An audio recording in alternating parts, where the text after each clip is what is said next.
ನಮಸ್ಕಾರ. ಜಿಂದಗಿ ವಿಶೇಷ ಕಾರ್ಯಕ್ರಮಕ್ಕೆ ಸ್ವಾಗತ. ನಾನು ದಿವ್ಯ ಜ್ಯೋತಿ.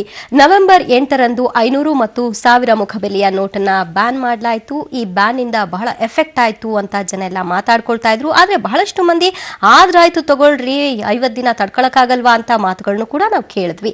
ಈ ಒಂದು ತಿಂಗಳಾಗಿದೆಯಲ್ಲ, ಈ ಒಂದು ತಿಂಗಳಲ್ಲಿ ಏನೆಲ್ಲ ಬದಲಾವಣೆಗಳಾಗಿದೆ ಅಥವಾ ಏನೆಲ್ಲ ಸಮಸ್ಯೆಗಳಾಗಿದೆ, ಮುಂದಿನ ದಿನಗಳಲ್ಲಿ ನಾವು ಯಾವ ರೀತಿಯಾದಂತಹ ದೊಡ್ಡ ಮಟ್ಟದ ಬದಲಾವಣೆಯನ್ನ ಕಾಣಬಹುದಾಗಿದೆ. ಅಂದ್ರೆ ಜನರಿಗೆ ಒಳಿತಿಗಾಗಿ, ಭ್ರಷ್ಟಾಚಾರ ನಿರ್ಮೂಲನೆಗಾಗಿ, ಕಪ್ಪು ಹಣವನ್ನ ಒಂದು ರೀತಿಯಾಗಿ ತಡೆಗಟ್ಟಬೇಕು ಅನ್ನುವಂತಹ ಹೋರಾಟ ಇದಾಗಿದ್ದು, ನಾವು ಒಂದು ರೀತಿ ಸೈನಿಕರ ರೀತಿಯಲ್ಲಿ ಸಾಥ್ ಕೊಡೋಣ ಅಂತ ಜನ ಬೆಂಬಲಿಸ್ತಾ ಇದ್ದಾರೆ.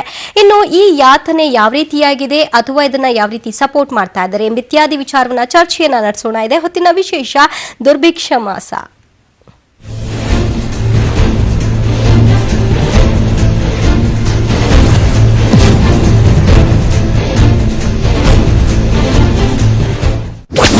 ಮೂವತ್ತು ದಿನ 30 ಸಮಸ್ಯೆ, ಇನ್ನು ಬಗೆಹರಿದಿಲ್ಲ ಚಿಲ್ಲರೆ ಸಮಸ್ಯೆ.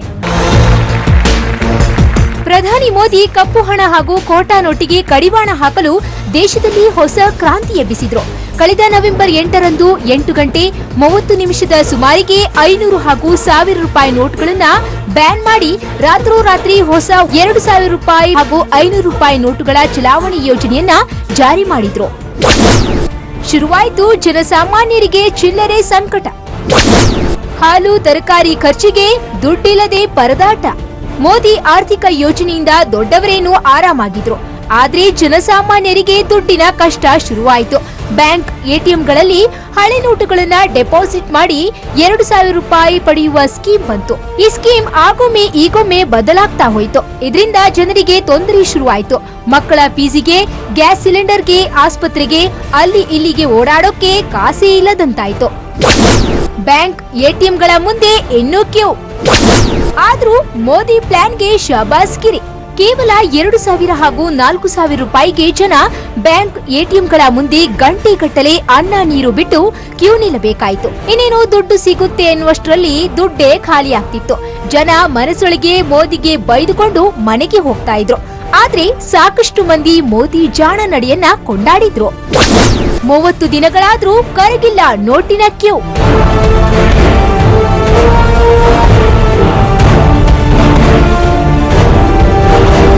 ಮೋದಿ ಪ್ಲಾನ್ ನಿಂದ ಭವಿಷ್ಯದಲ್ಲಿ ಜನರಿಗೆ ಒಳ್ಳೇದಾಗಲಿದೆ. ಆದ್ರೆ ಸದ್ಯಕ್ಕೆ ಮಾತ್ರ ಕಷ್ಟ ತಪ್ಪಿಲ್ಲ.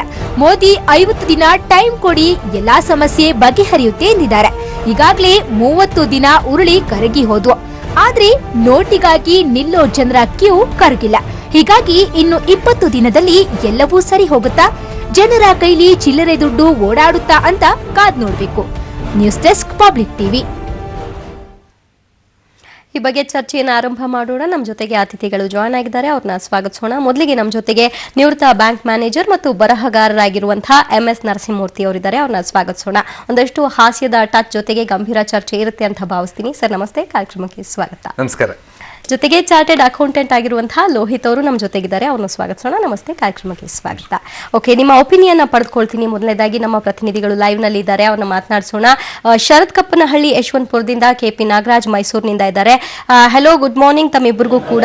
ಮೊದಲನೇದಾಗಿ ಬೆಂಗಳೂರಿನ ಸಮಸ್ಯೆಯನ್ನ ಆಲಿಸೋದಾದ್ರೆ ಯಶವಂತಪುರದಲ್ಲಿ ಯಾವ ರೀತಿಯಾಗಿ ಇದೆ ಒಂದು ಹಣದ ಉಬ್ಬರ, ಯಾವ ರೀತಿ ಅಂದ್ರೆ ಚಿಲ್ಲರೆ ಒಂದ್ ರೀತಿ ಮಾರ್ಕೆಟ್ಗಳಲ್ಲಿ ಜಾಸ್ತಿ ವಹಿವಾಟುಗಳು, ಚಿಲ್ಲರೆ ವಹಿವಾಟುಗಳು ಇರುವಂತದ್ದು, ಅಂತಹ ಭಾಗದಲ್ಲಿ ಯಾವ ರೀತಿ ಸಮಸ್ಯೆ ಕಂಡು ಬರ್ತಾ ಇದೆ ಅಥವಾ ಸಮಸ್ಯೆ ಇಲ್ಲ, ಸರಿ ಹೋಗಿದೆ ಅಂತ ಅನ್ಬಹುದಾ ಶರತ್?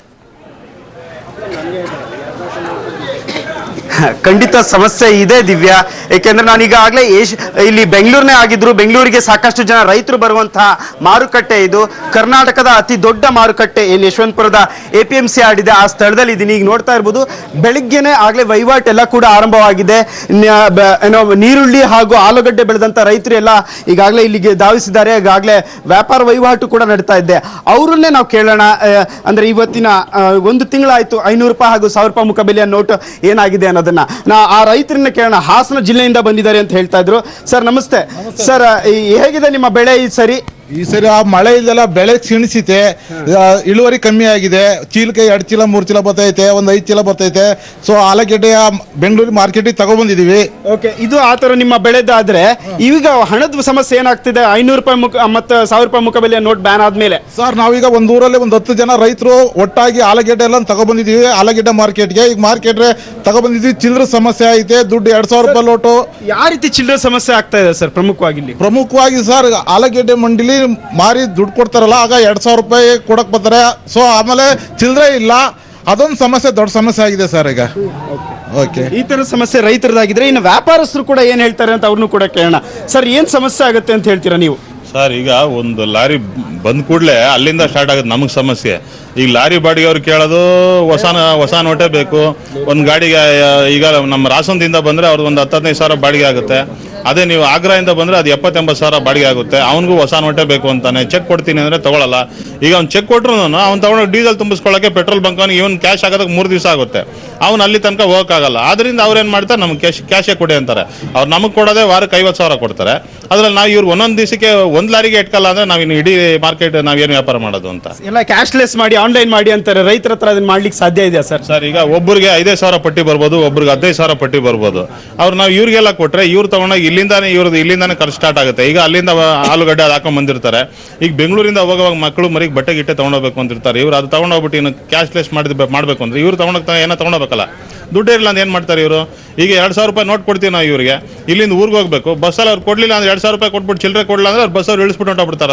ಅರ್ಧ ದಾರಿಲಿ. ಸರ್, ಇವತ್ತಿಗೆ 1 ತಿಂಗಳಾಯ್ತು, ಇನ್ನು ಎಷ್ಟು ದಿವಸ ಕಾಯ್ಬೇಕಾಗುತ್ತೆ ಸರ್ ಹಾಗಿದ್ರೆ ನಾವು? ಸರ್, ಈಗಿನ ಪರಿಸ್ಥಿತಿ ನೋಡಿದ್ರೆ ಅರ್ಜೆಂಟ್ಗೆ ಇದು ಸುಧಾರಣೆ ಆಗಂಗೆ ಕಾಣಲಿಲ್ಲ. ಕನಿಷ್ಠ ಪಕ್ಷ ನಮ್ಗೆ 5-6 ತಿಂಗಳು ಇದೇ ಥರ ಇರ್ಬೋದೇನೋ. ಇದೇ ಥರ ಮುಂದುವರಿತಾ ಇದ್ರೆ ಎಲ್ಲ ವ್ಯಾಪಾರಗಳು ಜನಗಳಿಗೂ ಮುಖಾಲೋಸಿ ತುಂಬ ತೊಂದರೆ ಆಗಿ ವ್ಯಾಪಾರಸ್ಥರೆಲ್ಲ ಸ್ವಲ್ಪ ಚೆನ್ನಾಗಿರೋರು ಸ್ವಲ್ಪ ಅರ್ಧಕ್ಕೆ ಬರ್ತಾರೆ, ಅರ್ಧದಲ್ಲಿ ಇರೋರು ಮುಳುಗೆ ಹೋಗ್ಬಿಡ್ತಾನೆ ಅಷ್ಟೇ. ಒಟ್ಟಾರೆ ದಿವ ಅವ್ರು ಹೇಳ್ತಾ ಇರೋದಿಷ್ಟು, ಇನ್ನೆಷ್ಟು ದಿವಸ ನಾವು ಕಾಯ್ಬೇಕಾಗತ್ತೆ ಈ ಸಮಸ್ಯೆ? 1 ತಿಂಗಳಾಯ್ತು, ಆದರೂ ಕೂಡ ಈ ಸಮಸ್ಯೆ ಬಗೆಹರಿದಿಲ್ಲ ಅನ್ನೋದು. ಓಕೆ, ಥ್ಯಾಂಕ್ ಯು ಶರತ್ ನಿಮ್ಮೆಲ್ಲ ಮಾಹಿತಿಗೆ. ಇನ್ನು ಮೈಸೂರಿನಿಂದ ಕೆಪಿ ನಾಗರಾಜ್ ನೇರ ಸಂಪರ್ಕದಲ್ಲಿದ್ದಾರೆ. ಕೆಪಿ ನಾಗರಾಜ್, ಮೈಸೂರಿಗರಿಗೆ ನೋಟ್ ಬ್ಯಾನ್ ಇಂದ ಯಾವುದೇ ಸಮಸ್ಯೆಗಳು ಆಗಿಲ್ಲ ಅಂತೀರಾ, ಅಥವಾ ಏನು ಹೇಳ್ಬೋದು ಅವರ ಅಭಿಪ್ರಾಯಗಳು? 30 ದಿನಗಳ ಕಳೆದ ನಂತರ ಸುಧಾರಣೆ ಕಂಡಿದ್ಯಾ ಮೈಸೂರಿನಲ್ಲಿ? ದಿವ್ಯಾ, ನಾನೀಗ ಮೈಸೂರಿನ ಪ್ರಮುಖವಾದಂತಹ ಎಪಿಎಂಸಿಯ ಮಾರುಕಟ್ಟೆಯಲ್ಲಿದ್ದೇನೆ. ಈ ಎಪಿಎಂಸಿ ಮಾರುಕಟ್ಟೆಯಲ್ಲಿ ಯಾವ ರೀತಿಯಾದಂತಹ ಸಮಸ್ಯೆಗಳಿದೆ ಏನು ಅನ್ನುವಂಥದ್ದನ್ನ ಕೇಳ್ತೀನಿ. ಸರ್, ತಮಗೆ ನೋಟ್ ಬ್ಯಾನ್ ಸಮಸ್ಯೆ ಏನಾದ್ರು ಉಂಟಾಗಿದೆ? ಏನು ಸಮಸ್ಯೆ ಇಲ್ಲ ಸರ್, ಏನು ಸಮಸ್ಯೆ ಇಲ್ಲ. ಏನ್ ಕೆಲಸ ಮಾಡುವಂಥದ್ದು? ನಾವು ಗಾಡಿ ಓಡಿಸ್ತೀವಿ, ತರಕಾರಿನ ತಗೊಂಬತ್ತೀವಿ, ನಾವು ರೈತರು. ಇನ್ನು ಕೂಡ ದಿವ್ಯಾ, ನಾನೀಗ ಪ್ರಮುಖವಾಗಿ ಎಪಿಎಂಸಿಯ ಒಳಭಾಗಕ್ಕೆ ಹೋಗ್ತಾ ಇದ್ದೇನೆ. ಅಲ್ಲಿ ಮಾರಾಟ ಮಾಡುವಂತವರಿಗೆ ಸಮಸ್ಯೆ ಏನಾಗಿದೆ ಅನ್ನುವಂತಹದ್ದು. ಸರ್, ನೋಟ್ ಬ್ಯಾನ್ ಇಂದ ಏನಾದ್ರು ಸಮಸ್ಯೆ ಆಗಿದೆ? ತಮ್ಗೆ ಏನಾಗಿದೆ? ನೋಟ್ ಇಂದ ಬಹಳ ತೊಂದರೆ, ರೈತರುಗಳ ದುಡ್ಡು ಕೊಡಕ್ಕೆ ಆಯ್ತಲ್ಲ. ಅಂದ್ರೆ ಈಗ ಆಗಿ 30 ದಿನ ಆಯ್ತು, 30 ದಿನ ನಂತರ ಇನ್ನೂ ಸಮಸ್ಯೆ ಬಗೆಹರಿದಿಲ್ಲ. ಇನ್ನು ಒಂದು 15-20 ಸೆಕೆಂಡ್ ಏನು ಆಗೋದಿಲ್ಲ ಅಂತಾರೆ. ನೋಡ್ಬೇಕು ಹೆಂಗಾಯ್ತದೆ ಏನಾಯ್ತು. ಯಾವ ತರ ಸಮಸ್ಯೆ ಆಗಿದೆ? ದುಡ್ಡು ಮಾರ್ತೀವಿ, ಪಾಲ್ಟಿಗಳ ಹತ್ರ ಹೊಸ ದುಡ್ಡು ಬತ್ತಲ್ಲ, ಹಳೆಯ ದುಡ್ಡು ತೋರಿಸ್ತಾರೆ, ತಗೊಂಡು ಹೋಯ್ತಾರೆ. ಮಾರುಗಳು ಸಾಲ ಕೊಡ್ತಾವೆ. ರೈತರು ಸಮಸ್ಯೆ ಬಗೆಹರಿಯೋ ಲಕ್ಷಣ ಅಷ್ಟೇ, ಏನು ತೋರಿಸ್ತಾ ಇಲ್ಲ. ಇನ್ನು ಕೂಡ ಕೂಡ ನಾನು ಕೇಳ್ತೇನೆ ದಿವ್ಯ, ಏನು ಒಟ್ಟಾರೆ ಏನ್ ಸಮಸ್ಯೆ ಆಗಿದೆ ಏನು ಅಂತದನ್ನ.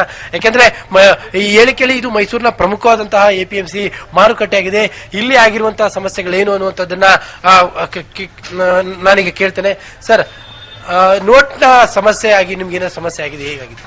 ಇನ್ನು ಕೂಡ ಕೆಲವರು ವ್ಯಾಪಾರಸ್ಥರು ಕೂಡ ಇಲ್ಲಿ ಮಾತನಾಡ್ತಾ ಇಲ್ಲ. ಆದ್ರೆ ಒಂದಂತೂ ಸ್ಪಷ್ಟವಾಗಿದೆ ದಿವ್ಯಾ, ಯಾಕಂದ್ರೆ ಮೈಸೂರಿನ ಎಪಿಎಂಸಿ ಮಾರುಕಟ್ಟೆಯಲ್ಲಿ ಕಳೆದ 1 ತಿಂಗಳಿಂದಲೂ ಕೂಡ ನಾವು ಇದನ್ನ ಸ್ಟೋರಿನ ಫಾಲೋ ಅಪ್ ಮಾಡ್ತಾ ಇದ್ದೀವಿ ಮತ್ತು ಇದನ್ನ ನೋಡ್ತಾ ಇರುವಂತಹ ಕಾರಣಕ್ಕೋಸ್ಕರವಾಗಿ ಇಲ್ಲಿ ಎಂದಿನಂತೆ ಮಾಮೂಲಿನಂತೆ, ಯಾಕಂದ್ರೆ ರೈತರು ಪ್ರತಿದಿನವೂ ಬರ್ತಾರೆ, ವ್ಯಾಪಾರಸ್ಥರು ಕೂಡ ಇರ್ತಾರೆ. ಹಾಗಾಗಿ ಇಲ್ಲಿ ಮೊದಲಿನ ರೀತಿಯಾದಂತಹ ಸಮಸ್ಯೆ ಈ ಕ್ಷಣಕ್ಕೂ ಕೂಡ ಇದೆ. Divya, thank you K P Nagaraj ನಿಮ್ಮೆಲ್ಲ ಮಾಹಿತಿಗೆ. ಓಕೆ ಸರ್, ಬ್ಯಾಂಕ್ ಮ್ಯಾನೇಜರ್ ಆಗಿ 30 ವರ್ಷಗಳ ಸೇವೆ ಮಾಡಿದ್ರಿ. ಆಗ ಒಂದು ವೇಳೆ ನೋಟ್ ಬ್ಯಾನ್ ಆಗಿತ್ತು ಅಂದಿದ್ರೆ ಬಹಳ ಖುಷಿಯಿಂದ ಇದನ್ನ ಸ್ವೀಕಾರ ಮಾಡ್ತಿದ್ರಿ ಅನ್ಸುತ್ತೆ. ಈಗಲೂ ಅದನ್ನ ಜನ ಖುಷಿಯಿಂದನೇ ಸ್ವೀಕಾರ ಮಾಡ್ತಿದ್ದಾರೆ. ಇಫ್ ಇನ್ ಕೇಸ್ ನಿಮ್ಮ ಅವಧಿಯಲ್ಲೇ ಆ ರೀತಿಯಾದಂತಹ ಒಂದು ಸವಾಲ್ ಬಂದಿದ್ರೆ ಯಾವ ತರ ಸ್ವೀಕಾರ ಮಾಡ್ತಿದ್ರಿ ತಾವು?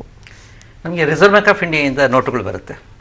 ಅದರಲ್ಲಿ ಹಬ್ಬದ ಟೈಮಲ್ಲಿ ದೀಪಾವಳಿ ಅಥವಾ ಈ ಲಕ್ಷ್ಮಿ ಹಬ್ಬ ಒಂದು ಬರುತ್ತಲ್ಲ, ವರಮಹಾಲಕ್ಷ್ಮಿ ಅಂತ ಕಡೆ ಹೊಸ ನೋಟ್ಸ್ಗೆ ಡಿಮ್ಯಾಂಡ್ ತುಂಬ ಜಾಸ್ತಿ ಇರುತ್ತೆ. ರಿಸರ್ವ್ ಬ್ಯಾಂಕ್ ಆಫ್ ಇಂಡಿಯಾ ಅದು ನಿಗದಿತ ಪ್ರಮಾಣದಲ್ಲಿ ಇಷ್ಟೇ ಅದನ್ನ ಪ್ರಿಂಟ್ ಮಾಡಬೇಕು ಅಂತಕ್ಕಂಥದ್ದು ರೂಲ್ ಇದೆ. ಹೀಗಾಗಿ ಇರೋದನ್ನು ನಾವು ಹಂಚ್ತಾ ಇದ್ವಿ. ಇವತ್ತು ಆಗ್ತಿರೋದು ಅದೇನೆ. 24,000 ರೂಪಾಯಿ ನೀವು SB ಅಕೌಂಟ್ಗೆ ಡ್ರಾ ಮಾಡ್ಬೋದು ಒಂದು ವಾರದಲ್ಲಿ, 50,000 ರೂಪಾಯಿ ಕರೆಂಟ್ ಅಕೌಂಟ್ಗೆ ಡ್ರಾ ಮಾಡ್ಬೋದು ಅಂತಕ್ಕಂಥದ್ದು ಇದೆ. ಪೇಪರಲ್ಲಿ ಬಂದಿದೆ, ನಿಯಮ ಇದೆ. ಆದರೆ ಬ್ಯಾಂಕ್ ಒಳಗಡೆ ಬರ್ತಕ್ಕಂಥ ಹಣನ ಅಲ್ಲಿರ್ತಕ್ಕಂಥ ಕಸ್ಟಮರ್ಸ್ ನೋಡ್ಕೊಂಡು ಹಂಚ್ಬಿಡ್ತೀವಿ ನಾವು. ಈಗ 2 ಕೋಟಿ ಬಂದ್ರೆ 24 ಸಾವಿರ ಕೊಡ್ತೀವಿ, 1 ಕೋಟಿ ಬಂದ್ರೆ 12 ಸಾವಿರ ಕೊಡ್ತೀವಿ. ಬರೀ 50 ಲಕ್ಷ ಮಾತ್ರ ಬಂದ್ರೆ ಬರೀ ಅದಕ್ಕೆ ಅದರಲ್ಲಿ ಅರ್ಧ 6 ಸಾವಿರ ರೂಪಾಯಿ ಕೊಡಬೇಕಾಗುತ್ತೆ. ಇದು ಸಮಸ್ಯೆ ಎಲ್ಲಿದೆ ಅಂದ್ರೆ, ಒಂದು ಅಫ್ಕೋರ್ಸ್ ಗಂಭೀರವಾದ ಸಮಸ್ಯೆ ಆದ್ರೂ ಕೂಡ ಒಂದು ಜೋಕ್ ಒಂದು ನೆನಪಾಗ್ತಾ ಇದೆ. 8ನೇ ತಾರೀಕು ಬ್ಯಾನ್ ಆಯ್ತು ಇದು. 9ನೇ ತಾರೀಕು ಬೆಳಿಗ್ಗೆ ಹಳೆ ನೋಟುಗಳಿಗೆ ತನ್ನ ಮೌಲ್ಯವನ್ನ ಕಳ್ಕೊಳ್ತು. ಅವನು ಒಬ್ಬ ಡ್ರಾ ಮಾಡಕ್ ಹೋಗ್ತಾನೆ, ATM ಹತ್ರ ಡ್ರಾ ಮಾಡಕ್ ಹೋಗ್ತಾನೆ, 1000 ಡ್ರಾ ಮಾಡಕ್ ಹೋಗ್ತಾನೆ. ಅವನಿಗೆ ಡೌಟ್ ಬರುತ್ತೆ, 1000 ಸಿಂಗಲ್ ನೋಟ್ ಕೊಟ್ಬಿಟ್ರೆ ಏನಪ್ಪ ಗತಿ ಅಂತ. ಆಮೇಲೆ 500 ರೂಪಾಯಿ ಡ್ರಾ ಮಾಡಕ್ ಹೋಗ್ತಾನೆ, ಅದು ಇಲ್ಲ 500 ಹಾಕಿದ್ರೆ ಅದು ಸಿಂಗಲ್ ನೋಟ್ ಬಂದ್ಬಿಟ್ರೆ ಹಳೆ ಏನ್ ಗತಿ ಅಂತ. ಕಡೆಗೆ ಅವನು 400 ರೂಪಾಯಿನ ಪಂಚ್ ಮಾಡ್ತಾನೆ, ಅದು 500 ರೂಪಾಯಿ ಸಿಂಗಲ್ ನೋಟ್ ಕೊಟ್ಟು ಕೀಪ್ ದ ಚೇಂಜ್ ಅಂತ ಬರುತ್ತೆ. ಇದ್ರ ಮೇಲೆ ಬರುತ್ತದು. ಅಂದ್ರೆ ಇವತ್ತು ಜನಗಳು ಏನಾಗಿದ್ದಾರೆ, ATM ನಾವು ತುಂಬಿಸ್ತೀವಿ ನಿಜ, 1900 ರೂಪಾಯಿ ಡ್ರಾ ಮಾಡೋದು ತುಂಬಾ ಜಾಸ್ತಿ ಇದೆ ನಾನು ಕಂಡಿದ್ದೀನಿ.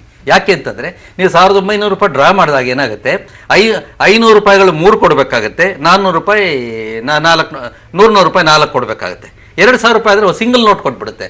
ಹೀಗಾಗಿ ಜನ ಏನ್ ಮಾಡ್ತಿದ್ದಾರೆ, ಬೇಕಾಗೇನು 400 ಡ್ರಾ ಮಾಡೋದು, 900 ಡ್ರಾ ಮಾಡೋದು, 1900 ಡ್ರಾ ಮಾಡೋದು. ಆಸ್ ಪರ್ ಮೈ ನಾಲೆಡ್ಜ್ 2000 ಮಾತ್ರನೇ ಡ್ರಾ ಮಾಡ್ಕೊಳ್ಳಿಕ್ಕೆ ಇಲ್ಲ, ಹಾಗೇನಿಲ್ಲ, ಅದಕ್ಕಿಂತ ಕಡಿಮೆ. That is maximum limit.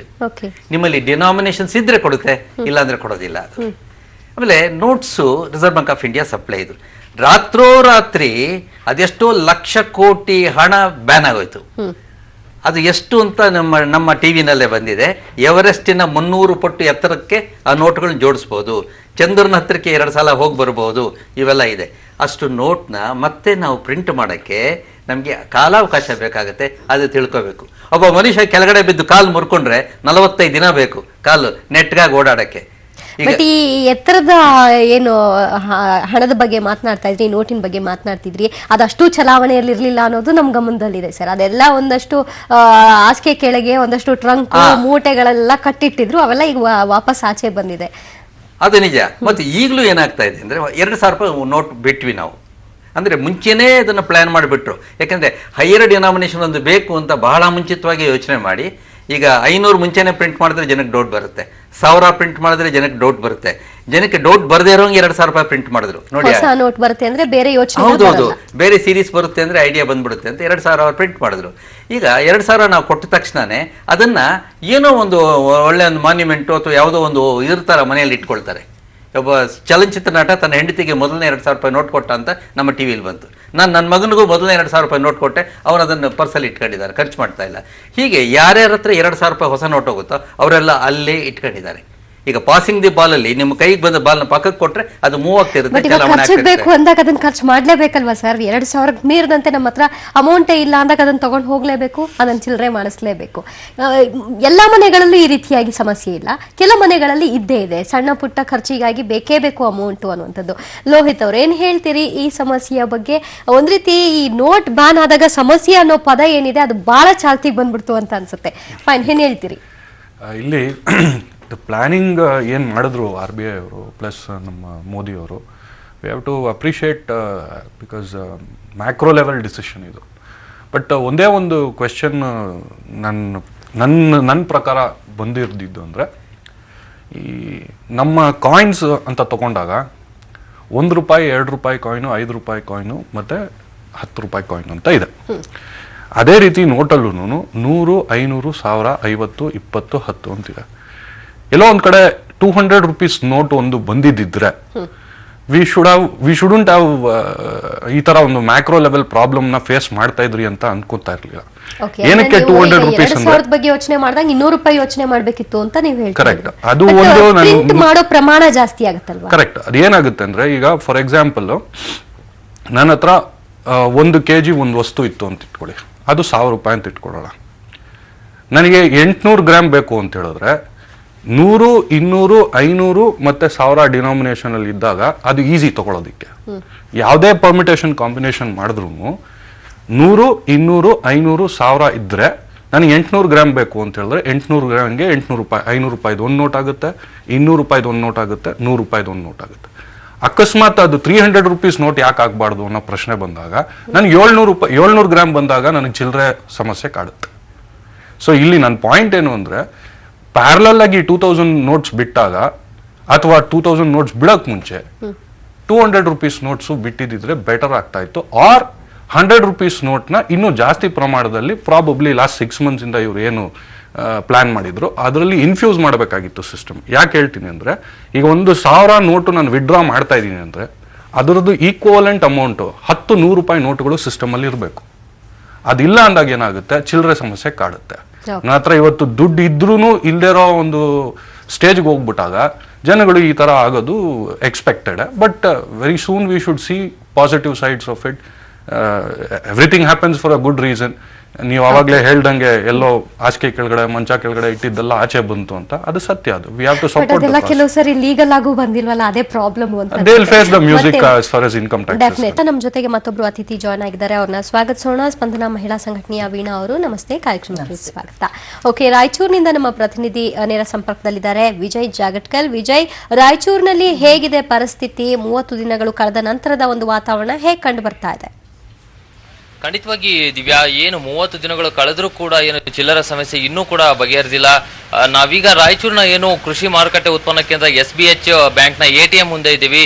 ನಮ್ಮ ಹಿಂದೆ ಏನು ATM ಕಾಣ್ತಾ ಇದೆ, ಆ ATM ನ ಬಾಗಿಲು ಈಗಲೂ ಕೂಡ ತೆಗ್ದಿಲ್ಲ. ಯಾಕಂತ ಹೇಳಿದ್ರೆ ಅಲ್ಲಿ ಏನು ಯಾವ್ದು ರೀತಿ ಚಿಲ್ಲರೆ ಹಣ ಅಂತೂ ಸಿಗ್ಲಿಕ್ಕೆ ಸಾಧ್ಯ ಇಲ್ಲ. 100 ರೂಪಾಯಿ ನೋಟ್ ಅದರಲ್ಲಿಲ್ಲ, ಬರೋಂಥದ್ದು 2,000 ರೂಪಾಯಿ ಹಣ ಮಾತ್ರ. ಅದು ಕೂಡ ಏನು ಲೇಟ್ ಆಗಿ ತೆಗ್ತಾ ಇದ್ದಾರೆ. ಹೀಗಾಗಿ ಇಲ್ಲಿ ಸಾಕಷ್ಟು ಜನ ಏನು ATMಗೋಸ್ಕರ ಕಾಯ್ಕೊಂಡು ನಿಂತಿದ್ದಾರೆ. ಬನ್ನಿ ಅವರಿಂದನೇ ಕೇಳೋಣ, ನಿಜವಾಗ್ಲೂ ಕೂಡ 30 ದಿನದ ನಂತರದಲ್ಲಿ ಯಾವ ತರದ ಪರಿಸ್ಥಿತಿ ಇದೆ ಅನ್ನೋದನ್ನ ಒಬ್ಬೊಬ್ಬರನ್ನಾಗಿ ಮಾತಾಡ್ಸೋಣ. ಯಾವ ರೀತಿ ಹೇಳ್ತಾರೆ ಮತ್ತು ಅವರ ಏನು ಒಂದು ಸ್ವಂತ ಅನುಭವ ಏನಿದೆ ಅನ್ನೋದು. ಸರ್, ಈಗಾಗಲೇ 30 ದಿನ ಆಯ್ತು 500,000 ನೋಟ್ ಬಂದಾಗಿ, ಹೇಗಿದೆ ಪರಿಸ್ಥಿತಿ? ಈಗ ಅವ್ರು ಸರ್ಕಾರ ಮಾಡಿದ್ದೇನೆ ಒಳ್ಳೆ ಉದ್ದೇಶನೇ ಮಾಡಿದೆ. ಆದರೆ 30 ದಿವಸ ಆಯಿತು. ಈಗ ಸ್ವಲ್ಪ ಗ್ರಾಹಕರಿಗೆ ಕಷ್ಟ ಆಗ್ತದೆ. ಯಾಕಂದರೆ ಪ್ರತಿಯೊಂದು 2,000 ರೂಪಾಯಿ ನೋಟ್ ಬಂದರೆ ಅದರಿಂದ ಅಂಗಡಿಗೆ ಹೋದರೆ ಚಿಲ್ಲರೆ ಅಭಾವ ಭಾಳ ತುಂಬ ಇದೆ. ಇದರಿಂದ 500 ರೂಪಾಯಿ ನೋಟ್ಗಳು ಜಾಸ್ತಿ ಬಂದರೆ ಒಳ್ಳೆಯದಾಗುತ್ತೆ ಜನರಿಗೆ. ಯಜಮಾನ್ರೆ, ನಿಮ್ಗೇನು ತೊಂದರೆ? ನನಗೆ ನಾನು ಕನ್ನಡ ಸಾಹಿತ್ಯ ಪರಿಷತ್ ಸಮ್ಮೇಳನದಲ್ಲಿ ಭಾಗವಹಿಸಿದ್ದೆ. ಅಲ್ಲಿ ನನಗೆ ಪುಸ್ತಕ ಮಳಿಗೆಯಲ್ಲಿ ಒಂದು ಪುಸ್ತಕ ಬೇಕಾಯ್ತು 200 ರೂಪಾಯಿದ್ದು. ಅದು 200 ರೂಪಾಯಿ, ನನ್ನ ಹತ್ರ ಇದ್ದದ್ದು 2,000 ರೂಪಾಯಿ ನೋಟು. ಅಲ್ಲಿ ಹೋಗಿ ಕೇಳಿದ್ರೆ ಒಂದು ಪುಸ್ತಕವನ್ನು ಹೇಳಿದೆ, ಸರ್ ನನ್ನ ಹತ್ರ ಇಲ್ಲ ಸರ್, ಚಿಲ್ಲರೆ ಇಲ್ಲ, ಬೇರೆ ಚಿಲ್ಲರೆ ತೊಗೊಂಡೋಗಿ ಪುಸ್ತಕ ಅಂತೇಳಿ. ನಾ ಆಮೇಲೆ ಸಮ್ಮೇಳನದ ಪ್ರಾರಂಗಣದಲ್ಲಿ ಎಲ್ಲ ತಿರುಗಾಡಿ ಕೇಸಿ ಬೇರೆ ಪರಿಚಯ ಇದ್ದವ್ರ ಹತ್ರ ಅವ್ರ ಹತ್ರ ಇವ್ರ ಹತ್ರ ಕೇಳಿ ತೊಗೊಂಡು 200 ರೂಪಾಯಿ ತೊಗೊಂಡು ಬಂದ ಕೇಸ್ ಅವ್ನು ಕೊಟ್ಟು ತೊಗೊಳೋಷ್ಟಿಗೆಲ್ಲ ಆ ಪುಸ್ತಕ ಹೋಗ್ಬಿಟ್ಟಿತ್ತು. ಹಂಗಾಗಿ ನಮ್ಮ ಪುಸ್ತಕ ಸಿಗಲೇ ಇಲ್ಲ. ಅಲ್ಲೇ ನೀವು ಯಾವ ತರ ಅನುಭವಿಸ್ತಾ ಸರ್? ಏನಂದ್ರೆ ಕೇಂದ್ರ ಸರ್ಕಾರ ಮಾಡಿದ್ದು ಒಳ್ಳೆಯದೇ ಇದೆ, ಆದ್ರೆ ಚಿಲ್ಲರದೇ ಬಹಳ ಪ್ರಾಬ್ಲಮ್ ಇದೆ ಸರ್. ಚಿಲ್ಲರದೇ ಬಹಳ ಪ್ರಾಬ್ಲಮ್ ಆಗಿದೆ. ಅದೇನೋ ಕೇಂದ್ರ ಸರ್ಕಾರ 500 ರೂಪಾಯಿ ಬಿಟ್ಟರೆ ಜನರಿಗೆಲ್ಲ ಅನುಕೂಲ ಚಲೋ ಆಗ್ತಿದೆ. ಆದಷ್ಟು ಬೇಗ ಜಲ್ದಿ ಅದು 500 ರೂಪಾಯಿನೇ ಬಿಡಬೇಕು. ಇವಾಗ ಬ್ಯಾಂಕ್ನಲ್ಲಿ ಕೇಳಿದ್ರೆ ಅಂದ್ರೆ ಅವರು ದುಡ್ಡಿಲ್ರಿ, ನಾವು ದುಡ್ಡಿದ್ರೆ ಕೊಡ್ತೀವಿ, ನಾವು ವಾರಕ್ಕೆ 24,000 ಕೊಡ್ತೀವಿ, ಇಲ್ಲ ನಂಗೆಲ್ಲ ಆದ್ರೆ ದುಡ್ಡಿಲ್ಲ, ಕೇಂದ್ರ ಬಿಟ್ರಲ್ಲಿ ನಮ್ಗೆ ಬರೋದು ಅಂತಂದು ಹೇಳಕತ್ತಾರೆ ಸರ್ ಅವರು. ಇವಾಗ ಏನಂದ್ರೆ ಮೇನ್ 500 ರೂಪಾಯಿ ಬರ್ಬೇಕು ಸರ್, ಚೇಂಜ್ ಬಿಡ್ಬೇಕು. ಕೇಂದ್ರ ಸರ್ಕಾರ ಮೊದಲು ಚೇಂಜ್ ಬಿಟ್ರೆ ಎಲ್ಲರಿಗೂ ಅನುಕೂಲ ಆಗೋದು ನೋಡ್ರಿ. 2,000 ರೂಪಾಯಿ ಇಲ್ಲ, ಇವಾಗ 2,000 ರೂಪಾಯಿ ಚೇಂಜ್ ಭಾಳ ಕಷ್ಟ ಆಗಿದೆ ಜನರಿಗೆ. ಒಟ್ಟಾರೆ ದಿವ್ಯಾ, ಏನಂತ ಹೇಳಿದ್ರೆ ಈಗಾಗಲೇ 500 ನೋಟ್ ಬಂದು ಬರಬೇಕು, ಅದು ಹೆಚ್ಚಿನ ಪ್ರಮಾಣದಲ್ಲಿ ಸಿಗ್ಬೇಕು ಅನ್ನುವಂಥದ್ದು.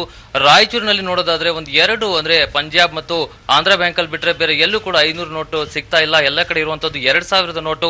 ಈ 2,000 ನೋಟನ್ನ ಇಟ್ಕೊಂಡು ಜನ ಏನು ಚಿಲ್ಲರೆ ಸಮಸ್ಯೆಯನ್ನ ಪರದಾಡ್ತಾ ಇದ್ದಾರೆ. ಒಂದು ತರಕಾರಿ ಕೊಳ್ಳಿಕ್ಕಿರ್ಬೋದು, ಒಂದು ಹಾಲನ್ನ ಕೊಳ್ಳಿಕ್ಕಿರ್ಬೋದು, ಏನು ನಿತ್ಯ ಏನು ಬೇಕಾಗ್ತದೆ ವಸ್ತುಗಳು, ಅಂತ ವಸ್ತುಗಳನ್ನ ಕೊಂಡ್ಕೊಳ್ಳಿಕ್ಕೆ ನಿಜಕ್ಕೂ ಕೂಡ ಚಿಲ್ಲರೆ ಸಮಸ್ಯೆಯನ್ನ ಎದುರಿಸ್ತಾ ಇದ್ದಾರೆ. 30 ದಿನಗಳ ಆದ್ರೂ ಕೂಡ ಆ ಚಿಲ್ಲರೆ ಸಮಸ್ಯೆ ಇದುವರೆಗೂ ಕೂಡ ಬಗೆಹರಿದಿಲ್ಲ ಅನ್ನುವಂಥದ್ದು ಇಲ್ಲಿ ಸ್ಪಷ್ಟ ಆಗಿದೆ. ದಿವ್ಯಾ, ಥ್ಯಾಂಕ್ ಯು ವಿಜಯ್ ನಿಮ್ಮೆಲ್ಲ ಮಾಹಿತಿಗೆ. ಓಕೆ ವೀಣಾ ಅವರೇ, ಈಗ ಸಾಮಾನ್ಯವಾಗಿ ಜನ ಹೇಳ್ತಾ ಇರೋದು ಇದನ್ನ ನಾವು ಸ್ವಾಗತಿಸ್ತೀರಿ, ಆದ್ರೆ ಅದನ್ನ ಪ್ರಾಪರ್ ಪ್ಲಾನ್ ಮಾಡ್ಕೊಂಡು ಏನಾದ್ರೂ ತಗೊಂಡ್ ಬಂದ್ಬಿಟ್ಟಿದ್ರೆ ಬಹುಶಃ ಸರಿ ಹೋಗ್ತಿತ್ತೇನೋ, ಈ ಸಮಸ್ಯೆ ಆಗ್ತಿರ್ಲಿಲ್ಲ ಅಂತ.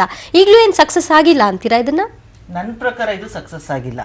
ಯಾಕಂದ್ರೆ ಇವತ್ತು ಇವ್ರು ಮಾಡಿದ ಉದ್ದೇಶ ಏನು, ಬ್ಲ್ಯಾಕ್ ಮನಿ ಆಚೆ ಬರಲಿ, ಕೋಟಾ ನೋಟು ಚಲಾವಣೆ ನಿಲ್ಲಿ ಅಂತ. ಕೋಟಾ ನೋಟ್ ಚಲಾವಣೆ ಇದರಿಂದ ನಿಲ್ಬೋದು, ಯಾಕಂದ್ರೆ 1,500 ಬ್ಯಾನ್ ಆಗಿರೋದ್ರಿಂದ ನಿಲ್ಲತ್ತೆ.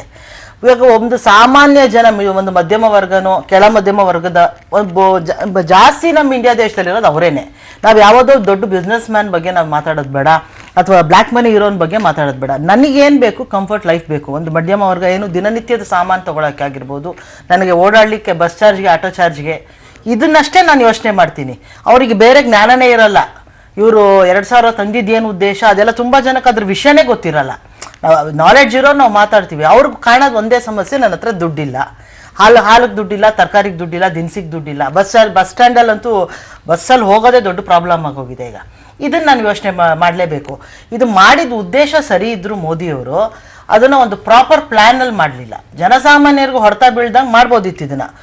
ಸರ್ ಹೇಳ್ದಂಗೆ 100 ರೂಪಾಯಿ ಜೊತೆ 200 ರೂಪಾಯಿ ನೋಟು ಬಿಟ್ಟು ಆಮೇಲೆ ದೊಡ್ಡ ಪ್ರಮಾಣದಲ್ಲಿ 100 ರೂಪಾಯಿ ಬಿಡಬೇಕಿತ್ತು. ಏನಿದೆ ಅರ್ಥ? ಈಗ ಒಬ್ಬ ಕೂಲಿ ಕೆಲಸ ಮಾಡೋ ದಿನಕ್ಕೆ 500,000 ದುಡಿತಾನೆ. ಅವನು ಹೋಗ್ಬಿಟ್ಟು ಬ್ಯಾಂಕ್ ಮುಂದೆ ದಿನಗಟ್ಲೆ ಕ್ಯೂ ನಿಂತ್ಕೊಂಡು ಒಂದು 1,000 ರೂಪಾಯಿಗೆ 2,000 ರೂಪಾಯಿಗೆ ನಿಂತ್ರೆ ಅವ್ನು ಕೂಲಿಗೆ ಹೋಗ್ತಾನೋ ಇಲ್ಲಿ ದುಡ್ಡಿಗೋಸ್ಕರ ಬಂದು ಕ್ಯೂ ಅಲ್ಲಿ ನಿಂತ್ಕೊಳ್ತಾನೆ ಇಡೀ ದಿನ? ಅವ್ನು ಹೊಟ್ಟೆಪಾಡು ಏನಾಗಬೇಕು? ನಿಮ್ಗೆ ಗೊತ್ತಿದೆಯಾ ಒಂದು ಸತ್ಯ, ಬ್ಯಾಂಗ್ಳೂರಲ್ಲಿ ಮಾಡ್ತಿದ್ದು ಕೂಲಿ ಜನ ಸುಮಾರು ಜನ ಈಗ ಎಲ್ಲ ಊರ್ ಬಿಟ್ಟು ಹೋಗಿದ್ದಾರೆ. ಹೋದ್ರು ಈ ನೋಟಿನ ಸಮಸ್ಯೆ ಅಲ್ಲ, ಅವ್ರ ಊರಲ್ಲಿ ಅಂದ್ರೆ ಹೆಂಗೋ ಜೀವನ ಮಾಡ್ತಾರೆ ಹಳ್ಳಿಗಳ ಕಡೆ. ಬ್ಯಾಂಗ್ಳೂರಲ್ಲಿ ತುಂಬಾ ಕಷ್ಟ, ಅವ್ರು ಪ್ರತಿಯೊಂದಕ್ಕೂ ದುಡ್ಡು ಕೊಡಬೇಕು. ತುಂಬಾ ಜನ ಬಿಟ್ಟು ಹೋಗಿದ್ದಾರೆ. ಆಮೇಲೆ ಇವತ್ತು ಈ ಸಮಸ್ಯೆಯಿಂದ ಹೇಳ್ತೀನಿ, ನೀವು ಕ್ಯೂನಲ್ಲಿ ಯಾರಾದ್ರೂ ದುಡ್ಡಿರೋರು ನಿಂತಿರೋದು ನೋಡಿದೀರಾ? ಓಕೆ, ಅದ್ರ ಬಗ್ಗೆ ಮಾತನಾಡಲೇಬೇಕು ಅನ್ಸುತ್ತೆ. ನಮ್ಮ ಪ್ರತಿನಿಧಿ ಪವಿತ್ರ ಬೆಂಗಳೂರಿನ ಮಾರ್ಕೆಟ್ ನಿಂದ ಲೈವ್ ಸಿಗ್ತಾ ಇದ್ದಾರೆ. ಪವಿತ್ರ, ಹೇಗಿದೆ ಅಲ್ಲಿನ ಪರಿಸ್ಥಿತಿ? ಚಿಲ್ಲರೆ ವ್ಯಾಪಾರಿಗಳು ಮಾರುಕಟ್ಟೆಗೆ ತರುವಂತಹ ಸಾಮಗ್ರಿಗಳ ಮೆಜೆಸ್ಟಿಕ್ ನಿಂದ ಹೆಚ್ಚಿನ ಡೀಟೇಲ್ಸ್ ನ ಕೊಡ್ತಾ ಇದ್ದಾರಂತೆ. ಎಸ್, ಮೆಜೆಸ್ಟಿಕ್ ನಲ್ಲಿ ಯಾವ ರೀತಿಯಾಗಿದೆ ರಿಪೋರ್ಟ್ ಪವಿತ್ರ? ದಿವ್ಯಾ, ನಾನೀಗ ಮೆಜೆಸ್ಟಿಕ್ ನಲ್ಲಿದ್ದೀನಿ. ಸಾಕಷ್ಟು ಜನರು ಕೂಡ ನಮ್ಮ ಜೊತೆ ಇದ್ದಾರೆ. ಏನ್ ಹೇಳ್ತಾರೆ ಜನರು ಅಂತ ಕೇಳೋಣ. ಸರ್, ಈಗ ಇವತ್ತಿಗೆ ನೋಟ್ ಬ್ಯಾನ್ ಆಗಿ 30 ದಿನಗಳಾಗಿವೆ. ಪರಿಸ್ಥಿತಿ ಬದಲಾಗಿದೆಯಾ ಅಥವಾ ಸಮಸ್ಯೆ ಸಂಕಟ ಇನ್ನೂ ಹೆಚ್ಚಾಗಿದೆಯಾ? ಏನ್ ಹೇಳ್ತೀರಾ? ಮೇಡಮ್, ಕೆನರಾ ಬ್ಯಾಂಕ್ ಅಲ್ಲಿ ಇದೆ ದುಡ್ಡೇ ಸಿಗ್ತಾ ಇಲ್ಲ. ಯಾವಾಗ್ಲೂ ಇಲ್ಲ ದುಡ್ಡು ಬಂದಿಲ್ಲ ಅಂತ ವಾಪಸ್ ಕಳಿಸ್ತಾ ಇದೆ. SBM ಅಲ್ಲಿ ಸಿಗ್ತಾ ಇದೆ. SBM ಸಾಕಷ್ಟು ಸುಧಾರಿಸಿದೆ, ಬದಲಾವಣೆ ಆಗಿದೆ, ಅಲ್ಲಿ ದುಡ್ಡು ಸಿಗ್ತಾ ಇದೆ. ನಿಷೇಧದ ನಂತರ ಯಾವ ರೀತಿ ಸಮಸ್ಯೆ ಆಗಿದೆ? ಸಮಸ್ಯೆ ಇನ್ನಷ್ಟು ಜಾಸ್ತಿ ಆಗಿದೆ ಅನ್ಸುತ್ತಾ? ಚೇಂಜ್ ಸಿಗ್ತಾ ಇಲ್ಲ? ಮೊದಲು ಚೇಂಜ್ ಸಿಗ್ತಾ ಇರಲಿಲ್ಲ, ಇವಾಗೆಲ್ಲ ಚೇಂಜ್ ಸಿಗ್ತಾ ಇದೆ. 100 ಬರ್ತಾ ಇವೆ, 500 ಬರ್ತಾ ಇವೆ, 500 ಬರ್ತಾ ಇದ್ದು 100 ಜಾಸ್ತಿ ಕೊಡ್ತಾ ಇದ್ದಾರೆ. ಆದ್ರೂ ಪರವಾಗಿಲ್ಲ. ನೀವೇನ್ ಹೇಳ್ತೀರಾ? ಈಗ ಎಷ್ಟು ಸಮಸ್ಯೆ ಆಗ್ತಾ ಇದೆ ಜನಸಾಮಾನ್ಯರಿಗೆ? ATM ಅಲ್ಲಿ ದುಡ್ಡು ಹಾಕಿದಾರೆ ಅಂತ ಹೇಳ್ತಾರೆ. ಈಗ 12-13 ATM ತಿರುಗಿದ್ರು ದುಡ್ಡೇ ಇರಲ್ಲ. ATM ಅಲ್ಲಿ ದುಡ್ಡು ಸಿಕ್ಕರೂ ಅದಕ್ಕೆ ಚೇಂಜ್ನು ಸಮಸ್ಯೆ ಇದೆ. ಹೀಗಾಗಿ ಸಾರ್ವಜನಿಕರಿಗೆ ಇದೊಂದು ಸ್ವಲ್ಪ ತೊಂದರೆ ಆದ್ರೂ ಕೂಡ ಒಂದು ಉಪಯೋಗನೂ ಇದೆ. ಸರ್, ಈಗ ನೀವೇನ್ ಹೇಳ್ತೀರಾ? ಎಷ್ಟು ಜನಸಾಮಾನ್ಯರಿಗೆ ನೋಟು ನಿಷೇಧದಿಂದ ಸಮಸ್ಯೆ ಆಗ್ತಾ ಇದೆ? ಈಗ 30 ದಿನಗಳು ಕಳೆದಿವೆ. ಈಗ 500 ರೂಪಾಯಿ 1,000 ರೂಪಾಯಿ ಬ್ಯಾನ್ ಮಾಡಿದ್ದಾರೆ. ಈಗ ಯಾವ ATM ಹೋದ್ 2,000 ರೂಪಾಯಿ ಬರ್ತಿದೆ, ಚೇಂಜ್ ಸಿಗ್ತಾನೆ ಇಲ್ಲ. ಈಗ ಬಸ್ ಅಲ್ಲದು ಚೇಂಜ್ ಕೊಡಲ್ಲ, ಅವರು ಚೇಂಜ್ ಎಲ್ಲ ತಿಳಿಸ್ಬಿಡ್ತಾರೆ ಬೇಕಿದ್ರೆ. ಈಗ ATM ಅಲ್ಲಿ 900 ರೂಪಾಯಿ ಬಿಟ್ಟಿಲ್ಲ, 100 ರೂಪಾಯಿ ಸಿಗ್ತಿಲ್ಲ, ಬರೀ 2,000 ರೂಪಾಯಿ ಸಿಗ್ತಿದೆ. ಜನರ ಹತ್ರ ಜಾಸ್ತಿ ಪರದಾಡ್ತಿದೀವಿ ನಾವು. ಮಂತ್ಲಿ ಪಾಸ್ ಬೇಕಿದ್ರೆ ಕ್ರೆಡಿಟ್ ಕಾರ್ಡ್ ತಗೊಂಡ್ಬನ್ನಿ, 2000 ಚೇಂಜ್ ಇಲ್ಲ ಅಂತ ಹೇಳ್ತಾರೆ. ನಿಜವಾಗ್ಲೂ ಈ ಯೋಜನೆಯಿಂದ ಕಪ್ಪು ಹಣ ಹೊರಗಡೆ ಬರುತ್ತೆ ಅನ್ಸುತ್ತಾ ಅಥವಾ ಜನಸಾಮಾನ್ಯರಿಗೆ ಇದು ತೊಂದರೆ ಅಂತ ಅನಿಸ್ತಾ? ಜನಸಾಮಾನ್ಯರು ತೊಂದರೆನೂ ಆಗ್ತಿದೆ. ಸರ್ಕಾರ ಮಾಡ್ತಿರೋದು ಆಕಸ್ಮಿಕವಾಗಿ ಮಾಡ್ಬಿಟ್ರು, ತೊಂದರೆ ಆಗ್ತಿದೆ, ಜನಕ್ಕೆ ತುಂಬಾ ತೊಂದರೆ ಆಗ್ತಿದೆ. ಮುಂದೆ ಪೂರ್ವ ತಯಾರಿ ಬೇಕು ಅಂತ. ಈಗ ಬೇಗ 500 ರೂಪಾಯಿ ನೋಟ್ ರಿಲೀಸ್ ಮಾಡಿದ್ರೆ ಏನಾದ್ರು ಅನುಕೂಲ ಆಗ್ಬೋದಿಲ್ಲ ಅಂದ್ರೆ ಸ್ವಲ್ಪ ಕಷ್ಟ ಆಗುತ್ತೆ ಜನಗಳಿಗೆ ಅಂತ ನಾನು ಹೇಳ್ತಿದ್ದೀನಿ. ಜನರು ಹೇಳ್ತಾ ಇರುವಂತಹ ಅಭಿಪ್ರಾಯ. ನಿಜಕ್ಕೂ ಕೂಡ ಸಂಕಷ್ಟವನ್ನ ನಾವು ಅನುಭವಿಸ್ತಾ ಇದೀವಿ. ಇವತ್ತು 30 ದಿನಗಳು ಕಳೆದಿವೆ. ಸಮಸ್ಯೆಗಳು ಕಡಿಮೆ ಆಗುತ್ತೆ ಅಂತ ಭಾವಿಸಿದ್ವಿ, ಆದ್ರೆ ಇನ್ನೂ ಕೂಡ ಸಮಸ್ಯೆ ಸುಧಾರಿಸುವಂತಹ ಯಾವ ಲಕ್ಷಣಗಳು ಇಲ್ಲ ಅನ್ನುವಂಥದ್ದು ಜನರ ಅಭಿಪ್ರಾಯವಾಗಿದೆ. ದಿವ್ಯಾ, ಥ್ಯಾಂಕ್ ಯು ಪವಿತ್ರ ನಿಮ್ಮೆಲ್ಲ ಮಾಹಿತಿಗೆ. ಇನ್ನು ಬಳ್ಳಾರಿಯಿಂದ ವೀರೇಶ್ ದಾನಿ ನೇರವಾಗಿ ನಮಗೆ ಹೆಚ್ಚಿನ ಡೀಟೇಲ್ಸ್ ಕೊಡ್ತಾರೆ. ವೀರೇಶ್ ದಾನಿ, ಅಲ್ಲಿನ ಜನ ಏನ್ ಹೇಳ್ತಾರೆ? 30 ದಿನಗಳಾಗಿದೆ, ಬ್ಯಾಂಕ್ಗಳಲ್ಲಿ ಅಮೌಂಟ್ ಇದೆಯಾ ಇಲ್ವಾ? ATMಗಳು ತೆರೆದಿದೆಯಾ ಇಲ್ವಾ? ದಿವ್ಯ ಜ್ಯೋತಿ, ಕಳೆದ 30 ದಿನಗಳಿಂದ ನೋಟ್ ಬ್ಯಾನ್ ಆದ ನಂತರ ಬಳ್ಳಾರಿ ಜನ ಸಾಕಷ್ಟು ಸಮಸ್ಯೆಗಳನ್ನ ಅನುಭವಿಸಿದ್ದಾರೆ ಅಂತ ಹೇಳ್ಬೋದು. ಚಿಲ್ಲರೆ ಆಗಿರ್ಬೋದು ಮತ್ತು ಅವ್ರಿಗೆ ಸ್ಯಾಲರಿಯನ್ನ ತೆಗೆದುಕೊಳ್ಳಿಕ್ಕೂ ಸಹ ಸಾಕಷ್ಟು ಸಮಸ್ಯೆಗಳನ್ನ ಅನುಭವಿಸಿದ್ದಾರೆ. ನಾನಿದೀಗ ಬಳ್ಳಾರಿಯ SBI ನ ಮುಖ್ಯ ಶಾಖೆಯ ಮುಂದ್ಗಡೆ ಇದ್ದೀನಿ. ದೃಶ್ಯಗಳಲ್ಲಿ ನೋಡ್ತಾ ಇರ್ಬೋದು, ಬೆಳಗ್ಗೆ 8 ಗಂಟೆಯಿಂದಾನೇ ಸಾಕಷ್ಟು ಜನರು ಕ್ಯೂ ಅಲ್ಲಿ ನಿಂತ್ಕೊಂಡಿದ್ದಾರೆ. ಅವರೆಲ್ಲರೂ ಸಹ ಹಣವನ್ನ ತೆಗೆದುಕೊಳ್ಳಿಕ್ಕೆ ಸಾಕಷ್ಟು ಪರದಾಟವನ್ನ ಮಾಡ್ತಾ ಇದ್ದಾರೆ. ಬ್ಯಾಂಕ್ 10 ಆರಂಭವಾದ್ರೆ ಬೆಳಗ್ಗೆ 8 ಗಂಟೆಯಿಂದಾನೇ ಹಣಕ್ಕಾಗಿ ಕ್ಯೂ ನಿಲ್ಬೇಕಾದಂತಹ ಪರಿಸ್ಥಿತಿ ಇವತ್ತು ನಿರ್ಮಾಣವಾಗಿದೆ ಅಂತ ಹೇಳ್ಬೋದು. ಸಾಕಷ್ಟು ಜನರು ತಮ್ಮ ಸ್ಯಾಲರಿಯನ್ನ ತೆಗೆದುಕೊಳ್ಳಿಕ್ಕೆ ಪರದಾಡಿದ್ದಾರೆ. ಇದೀಗ ನಮ್ಮ ಜೊತೆಗೆ ಗ್ರಾಹಕರೊಬ್ರು ಇದ್ದಾರೆ, ಅವ್ರನ್ನ ಮಾತಾಡ್ಸೋಣ. ಸರ್, ಕಳೆದ 1 ತಿಂಗಳಿನಿಂದ ಏನೆಲ್ಲ ಸಮಸ್ಯೆಗಳನ್ನ ಅನುಭವಿಸಿದ್ರಿ? ದುಡ್ಡು ಸಿಗ್ತಾ ನಿಮ್ಗೆ ಅಂತ? ದುಡ್ಡು ಪ್ರಾಬ್ಲಮ್ ಆಗಿದೆ ಸರ್. ಆಮೇಲೆ ನಮಗೆ ಆಫೀಸ್ ಟೈಮಿಂಗ್ಸ್ ಪ್ರಾಬ್ಲಮ್ ಆಗಿದೆ. ಔಟ್ಸೈಡ್ ಚೇಂಜು ಸಿಗ್ತಾ ಇಲ್ಲ ಸರ್. ಸೊ ಇವರು ಕೊಡ್ತಿರೋದು 2000 ರೂಪೀಸ್ ಡಿನಾಮಿನೇಷನ್ಸ್. ಹೊರಗಡೆ ಹೋದ್ರೆ ಚೇಂಜ್ ಇಲ್ಲ, ಚೇಂಜ್ ತೊಗೊಂಬರ್ರಿ ಅಂತಿದ್ದಾರೆ. ಚೇಂಜು ತುಂಬ ಸಮಸ್ಯೆ ಆಗಿದೆ ಸರ್. ಆಮೇಲೆ ನಮಗೆ ಈಗ ಆಫೀಸಲ್ಲಿ ನಮ್ಮ ಸ್ಯಾಲ್ರಿ ವಿತ್ಡ್ರಾ ಮಾಡ್ಬೇಕಂದ್ರೂ ತುಂಬ ಕಷ್ಟವಾಗಿದೆ. ಅಂದ್ರೆ ಸ್ಯಾಲರಿ ಈ ತಿಂಗಳ ಇವತ್ತಿನವರೆಗೂ ತೆಗೆದಿಲ್ವಾ ನೀವು, ಹೇಗೆ ಅಂತ? ಒನ್ ಟೈಮ್ ತೆಗೆದಿದ್ದೀನಿ ಸರ್. ಎಷ್ಟು ಬಂತು? 4000 ಬಂತು ಸರ್. 4000. ಹಾಂ ಸರ್. ತಾವು ಏನೇನೆಲ್ಲ ಸಮಸ್ಯೆ ಅನುಭವಿಸಿದ್ರಿ? ಸೇಮ್ ಸರ್, ಅದೇ ಪ್ರಾಬ್ಲಮ್. ಅಂದೆ ATMಗೆ ಹೋದ್ರೆ 2,000 ರೂಪಾಯಿ ಬರುತ್ತೆ. ಆಮೇಲೆ ನಾವು ಎಲ್ಲಾದರೂ ಹೋದ್ರೂ ಕೂಡ ವ್ಯಾಪಾರ ಮಾಡೋಕೆ ಹೋದ್ರು ಕೂಡ 2,000 ರೂಪಾಯಿ ಖರ್ಚು ಮಾಡಿ, ಇಲ್ಲದ್ರೆ ಚೇಂಜ್ ಇಲ್ಲ ಅಂತ ಹೇಳ್ತಾರೆ. ಇದೆ ಸರ್, 2,000 ರೂಪಾಯಿ ತಗೋಬೇಕು. ತಾವು ಏನು ಸಮಸ್ಯೆ ಅನುಭವಿಸಿದ್ರಿ? ATM ಅಲ್ಲಿ ಚೇಂಜ್ ಸಿಗ್ತಾ ನಿಮಗೆ? ಚೇಂಜ್ ಸಿಕ್ಕಿಲ್ಲ ಸರ್. ಮಾರ್ಕೆಟ್ ಹೋದ್ರೆ ಕೂಡ ಚೇಂಜ್ ಸಿಗಲ್ಲ. ಏನಿದ್ರೆ 2,000 ನೋಟ್ ಹೋದ್ರೆ 2,000 ತಗೊಳ್ಬೇಕಂತ ಅಷ್ಟೇ ಮಾಡ್ತಾರೆ. ದಿವ್ಯಜ್ಯೋತಿ, ಎಲ್ರದ್ದು ಒಂದೇ ಸಮಸ್ಯೆ. ಬ್ಯಾಂಕ್ ಅಲ್ಲಿ ಸರಳವಾಗಿ ನಮ್ಗೆ ಹಣ ಸಿಗ್ತಾ ಇಲ್ಲ. ಕೊಟ್ಟರೆ 2,000 ರೂಪಾಯಿ ಹಣವನ್ನ ಕೊಡ್ತಾರೆ. ಅದನ್ನ ಮಾರುಕಟ್ಟೆಯಲ್ಲಿ ಹೋದ್ರೆ 2,000 ರೂಪಾಯಿ ಸಂಪೂರ್ಣವಾಗಿ ವ್ಯಾಪಾರ ಮಾಡ್ಲಿಕ್ಕೆ ಹೇಳ್ತಾ ಇದ್ದಾರೆ. ಹೀಗಾಗಿ ಕಳೆದ 1 ತಿಂಗಳಿಂದ ನಾವು ಸಾಕಷ್ಟು ಸಮಸ್ಯೆಗಳನ್ನ ಅನುಭವಿಸಿದೀವಿ ಅಂತ ಹೇಳಿ ಇಲ್ಲಿನ ಗ್ರಾಹಕರು ಹೇಳ್ತಾ ಇದ್ದಾರೆ. ದಿವ್ಯಜ್ಯೋತಿ, ಥ್ಯಾಂಕ್ ಯು ವೀರೇಶ್ ದಾನಿ ನಿಮ್ಮೆಲ್ಲ ಮಾಹಿತಿಗೆ. ಇನ್ನು ಕಲಬುರಗಿಗೆ ಹೋಗೋಣ, ಅಲ್ಲಿನ ಲೈವ್ ಅಪ್ಡೇಟ್ಸ್ ಕೊಡ್ತಾರೆ ನಮ್ಮ ಪ್ರತಿನಿಧಿ ಪ್ರವೀಣ್. ಹೇಗಿದೆ ಕಲಬುರಗಿಯ ಪರಿಸ್ಥಿತಿ? ಕೂಡ ತೊಗರಿ ಒಂದು ರಾಶಿ ಸಂದರ್ಭದಲ್ಲಿ ಇಲ್ಲಿ ಕೋಟ್ಯಾಂತರ ರೂಪಾಯಿ ವ್ಯವಹಾರ ಆಗುತ್ತೆ. ಪ್ರತಿ ದಿನಕ್ಕೆ 5 ಕೋಟಿಗೂ ಹೆಚ್ಚು ವ್ಯವಹಾರ ಆಗುತ್ತೆ. ಈಗ ಸದ್ಯ ನಾವು ನೋಡ್ತಾ ಇರುವಂತಹ ದೃಶ್ಯದಲ್ಲಿ ಈಗಾಗಲೇ ಕಲಬುರಗಿಯಿಂದ ಇಲ್ಲದ್ರು ಬಿಜಾಪುರ ಜಿಲ್ಲೆಯಿಂದ ಈಗಾಗಲೇ ತೊಗರಿ ಆಮದು ಆಗ್ತಾ ಇದೆ. ಆದ್ರೆ ವ್ಯಾಪಾರಿಗಳು ಹೇಳೋ ಪ್ರಕಾರ ಯಾವ ರೀತಿ ಅಂದ್ರೆ ಪ್ರತಿ ಹಿಂದೆ ಒಂದು ದಿನಕ್ಕೆ 5 ಕೋಟಿ ರೂಪಾಯಿ ವ್ಯವಹಾರ ಆಗ್ತಾ ಇತ್ತು. ಆದ್ರೆ ಈ ಒಂದು ನೋಟ್ ಬ್ಯಾನ್ ನಿಂದ ನಿತ್ಯ ಸುಮಾರು 50 ರಿಂದ 60 ಲಕ್ಷ ರೂಪಾಯಿ ಅಷ್ಟೇ ವ್ಯವಹಾರ ಆಗ್ತಾ ಇದೆ ಅಂತ ಹೇಳ್ತಾ ಇದ್ದಾರೆ. ಈ ಕುರಿತು ಮಾತನಾಡಲು ಸ್ಥಳೀಯ ರೈತರಿದ್ದಾರೆ. ಸರ್, ಯಾಕೆ ಸರ್ ಮಾರುಕಟ್ಟೆಗೆ ರೈತರು ಬರಕ್ಕೆ ಯಾಕೆ ಹಿಂಜರಿತಾ ಇದ್ದಾರೆ ಸರ್?